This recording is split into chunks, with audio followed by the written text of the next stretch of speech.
Right at this very second, somewhere a man is sitting and apologizing for his success, just so his girlfriend doesn't feel insecure in comparison. Somewhere else, a guy is giving up on his dream because his wife called it unrealistic. And somewhere, a 30-year-old bachelor is quitting the gym because his girlfriend starts getting nervous when he improves himself. There is also the man who stops talking to his loyal friends because his partner thinks they are a bad influence, when in reality, they simply remind him of who he was before he met her. And the scariest part? Each of them thinks he is doing the right thing. They have convinced themselves that this is a noble compromise necessary to preserve love, but in reality, it is the slow destruction of their personality. Let me tell you something that might save your life. The second you allow someone else to define your value, especially someone who benefits from you remaining weak, you have already lost. You are voluntarily putting on chains and handing the key to a person whose emotions change faster than the weather, holding your happiness hostage to someone else's mood. Society has programmed you for this loss from day one. You were taught that being convenient means being good, but in reality, it is just a direct path to being used and discarded. Here is a test that will open your eyes. The next time someone tells you to be a man, ask yourself one question: who benefits from this version of masculinity? Often, this phrase is used simply as a manipulative code to shut off your logic and switch on your guilt. When they say a real man provides, who gets the resources? When they say a real man doesn't complain, who wins from your silence? When they claim that a real man must yield, whose ego grows while your self-respect slowly dies? When they say a real man sacrifices himself, who reaps the rewards of that sacrifice? You will notice a pattern. It is never you. Instead of becoming stronger, you are simply depleting your energy reserves for the comfort of those around you. These slogans don't make you richer, healthier, or happier. They make you convenient for others. Society has created a definition of masculinity that brings zero benefit to men, and most guys don't even notice it. They continue to play by rules written by card sharks and wonder why they always end up with nothing. Let's break down the so-called real man trap. Recall all those edicts that have been hammered into your head for years. Take responsibility, pay for everything, protect everyone, never show weakness, work yourself to death. This is an endless list of debts handed to you, like a life sentence before you even learn to speak. Now stop and honestly ask yourself, how many of these edicts actually improve your personal life? How many are aimed at your growth, your peace of mind, or your happiness? The answer won't please you, almost none. If you look closely, this is all just detailed instructions on how to provide high-quality service to other people at your own expense, disguised as virtue. A vivid example, I remember the story of one guy, a serious businessman, who built his company from absolute zero with hellish labor and sleepless nights. His girlfriend constantly whined that he worked too much, so, trying to be that good guy, he slowed down. Predictably, the business started to sag, profits fell, and guess what happened next? That same woman started complaining that there wasn't enough money and the standard of living she was used to had shaken. And when he went back to the grind to fix the situation and save the company, she threatened to leave, accusing him of choosing work over her. He found himself in a classic trap where any move he made was declared a loss in advance. He came to me crushed, genuinely thinking he was a bad man because he couldn't please everyone at once. I asked him only one thing: bad by whose definition exactly? And then it finally hit him. He allowed a person who invested nothing in his success and didn't lift a finger to create that business to dictate what that success should look like. This whole concept of be a man almost always turns out to be cheap manipulation, firmly tied to obligations toward women. We are told that a real man pays on the first date. A real man definitely gets married. A real man doesn't care about a woman's wild past. And that a real man provides while his wife sits at home. This is not the moral code of a leader or a creator. It is simply a service contract where you give away resources and receive only new demands in return. Notice that no one ever says, "A real man strictly defends his boundaries," or "A real man puts his goals first," or "A real man gives a firm no to unfavorable terms." Why is there silence about this? And why isn't this taught in schools? Because the entire cultural firmware of masculinity is designed exclusively to service female interests, not to develop a strong, free, and independent man. Here is what is truly disgusting. True male development for the sake of the man himself is almost never encouraged. When was the last time mass culture told you, "Pump iron for your own confidence"? Or, "Make money for your own freedom"? No, you are told, "Get in shape to attract women, earn to provide for a family, be emotional so she feels safe." Your development is always presented as a tool for someone else's benefit. Your personal ambitions, your passion, your desire to conquer peaks, all of this is declared selfishness if it doesn't serve someone else's whims. You are methodically turned into a highly effective function that has no right to its own desires unrelated to serving others. Recently, a young guy asked me, "Why should I improve myself if girls don't appreciate it anyway?" This question broke my heart. He looked at me with genuine misunderstanding, as if the very idea of living for himself was something forbidden and alien to him. This kid was so programmed that he couldn't even imagine self-development for his own sake. Without female approval, he saw no point in becoming better. This is not masculinity. This is slavery with extra steps. You voluntarily hand the remote control of your self-esteem into external hands, hoping someone will press the approved button instead of just ripping that remote back and living by your own rules. Double standards. Relationships today are built entirely around female priorities. The man pursues, the woman chooses. The man pays, the woman decides if it's worth it. The man invests, the woman evaluates if it's enough. It resembles an endless casting call where you are the eternal applicant who must prove his professional suitability every day, fearing termination without severance pay. At every stage, her needs are at the center and his are ignored. But the moment you point this out, you become a bitter misogynist. You are effectively forbidden from having your own strict selection criteria. You are only allowed to silently meet the criteria of others. The double standards are simply laughable if you look closely. Imagine if we flipped the script. Women must buy men apartments before the wedding. Insanity? Women must work while men stay home with the kids. Oppression? But when these demands are placed on men, it's the norm. It's the baseline. We live in a strange world where male duties are considered a default debt, while any female contribution is perceived as an incredible feat or something strictly voluntary. I had an acquaintance whose girlfriend gave him an ultimatum, a ring costing 3 of his monthly salaries or she leaves. He asked what contribution she was making to match such an investment. She called him a petty cheapskate. A woman demanding compressed carbon for $30,000 calls him mercantile for asking about reciprocity, and society is on her side.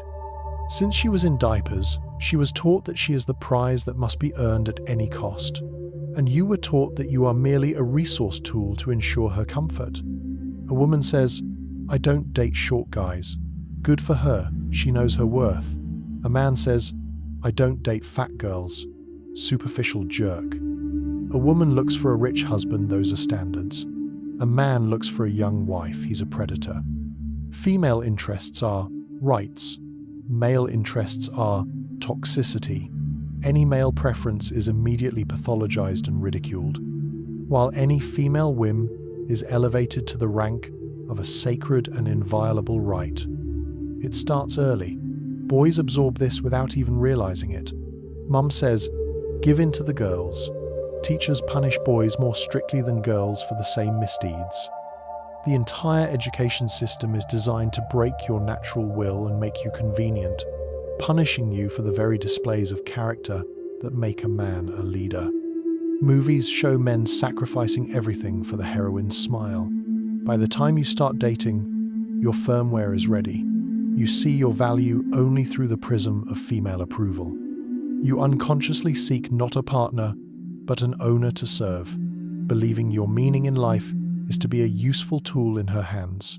You think making a woman happy is your mission. You never learn to value yourself simply for existing. I remember myself at 16. I thought being a good man meant never saying no to a woman. Does she need something? You give it. Is she upset? You fix it. Does she want attention? You drop everything. I thought this was nobility. It seemed to me that the more I erased myself for her sake, the higher my moral purity and the more I deserved love. It took years to understand. I was raised to be a utility, a function, not a person. The system versus strong men. Here is the bitter truth. The system does not want strong, independent men. Strong men do not agree to bad deals. Independent men do not need constant ego stroking. A person whose self-esteem is autonomous is impossible to manipulate. You cannot sell him useless junk or impose guilt for being born male. Therefore, the system teaches you from birth to seek approval. Because a man who craves female praise is easy to control. Look at how purely male spaces are treated. Gyms for men only, sexism. Men's clubs, toxic. Men teaching men, dangerous. Any gathering of men where a female voice is not heard is perceived as a threat, because that is exactly where truth free from politically correct censorship is born. Yet any female spaces are a safe environment and a necessity. The system actively destroys anything that helps men develop their own value system. It benefits them to keep you as a disconnected atom, endlessly competing with other men for female attention, instead of uniting with them for common goals. They want to see you isolated, seeking female attention, dependent on whether she gives you a like in real life. A lonely man is weak, but a brotherhood based on shared principles, rather than serving women, is a force capable of breaking any imposed scripts. The fundamental shift every man must make sounds like this. Detach your value from what you give to women. Your worth is not measured by how much you sacrifice, how much you endure, or how much you provide. It is measured by your character, your skills, your will. A woman's opinion of you is just an opinion. It is not your personality. Here is what you really need to hear, not what society says. Be strong, because strength is a value in itself. Earn money, because resources are freedom. Build boundaries, because your peace is important. Strive for excellence, because greatness is worth the effort. Notice, there is not a word about women here. That is the point.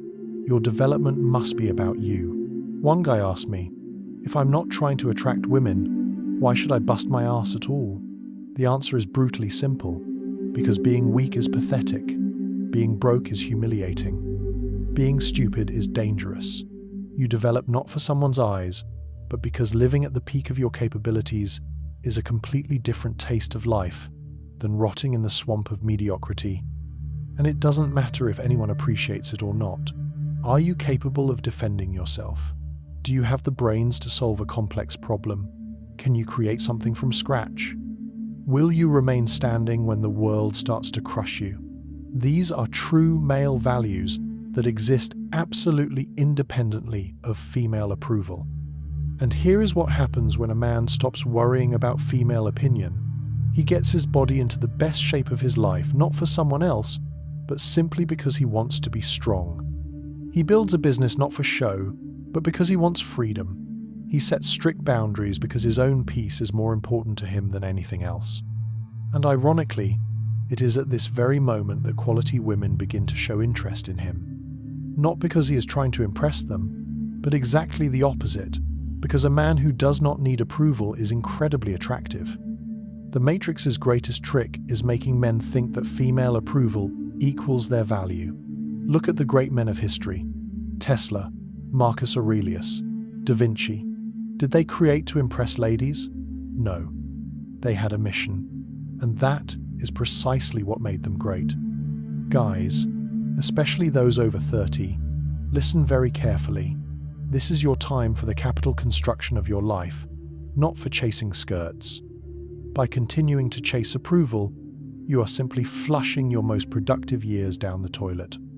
The knowledge you don't get now and the capital you don't build at this age are missed opportunities that will be impossible to compensate for. And those women you are breaking yourself for right now will disappear, leaving you alone with the bitterness of loss. The cruel truth of modern relationships is that many women want a finished, high-value man, but they hate the price that must be paid for his becoming. She needs a successful partner, but she whines that he disappears at work. She needs an athlete, but she is annoyed that he spends time at the gym. She needs a confident leader, but she explodes when he doesn't ask her permission for every step. The finished result is the dream, but the process of achieving it is grounds for punishment. She wants the prestige and security that comes with your success, yet she resents the necessary hours you must deduct from her attention to build it. It creates a maddening paradox where you are expected to be simultaneously a ruthless conqueror of the world and an available domestic servant. I remember the story of a friend. His girlfriend constantly nagged him for trying to be better. "You're always in your books. Training again instead of the movies. You don't appreciate me at all." He gave up and quit everything just to keep her happy. 6 months passed, and she left, claiming he had become boring, flabby, and went nowhere in life. She destroyed with her own hands the very things she loved him for, and then blamed him for the ruins. Social pressure surrounds us in a tight ring. If you show pride in your achievements, you are immediately labeled toxic. Not ready to tolerate disrespect, you're called an aggressor. Put your life goals above relationships, selfish. It is curious that the exact same traits in women are presented by society as confidence and healthy ambition. This game is played with marked cards. You are required to be significant, but forced to apologize for having that significance. Society has effectively weaponized shame to police male behavior, ensuring that any step toward true autonomy is met with immediate moral condemnation. They fear your independence because a man who cannot be shamed is a man who cannot be controlled. True male maturity looks different. It is the ability to define your own values and live in accordance with them, maintaining complete indifference to outside approval. If intellect matters to you, study, even if those around you find it boring. If freedom is your sanctuary, build capital, even if they label you a miser, because in the end, this is your only life. The moment you stop checking your course against female reactions, the veil falls from your eyes, and you begin to clearly distinguish manipulations, intentionally losing deals, and outright parasites. You realize that the judges trying to grade you are often not worth a dime themselves. Do a simple experiment right now. Make a list of what, according to society, makes you a real man, and then ruthlessly cross out every item that benefits someone else, not you. What remains in the bottom line? Most likely nothing. Now write your own code. Strength, health, knowledge, skills, loyal friends, financial independence. This is your true coordinate system. And be ready for fierce resistance. Women used to exploiting your thirst for approval will riot, throwing phrases like, "You've changed," or "You've become callous," which translates to only one thing: you have stopped being a convenient resource. And it pisses me off. Let them rage. Their discomfort is the best proof that you have finally started to grow. The damage inflicted on entire generations of men is colossal. Millions walk the earth with a corrosive sense of their own worthlessness, for only one reason: they failed to make some woman happy. Healing begins the moment a man makes a willful decision to define his worth himself, not out of spite for women, not in spite of them, but in complete and absolute independence from them. His value exists by the fact of his being, and it grows in proportion to the labor invested in self-development. This requires neither permission from the outside nor stamps in a passport. Here is a challenge for anyone ready for change. Try, for 1 month, not to make a single decision dictated by the desire to gain female approval. Do not dress for them. Do not spend money to make an impression. Do not sacrifice strategic plans. Every choice must pass the test of a single question. Will this make me stronger, smarter, or richer. It is curious to observe how radically reality transforms when a man reclaims his lost sovereignty. You will suddenly discover that when you stop begging for validation, the world stops treating you like a beggar and finally starts respecting you as an authority. The future belongs to those who know their worth, without hints from the sidelines.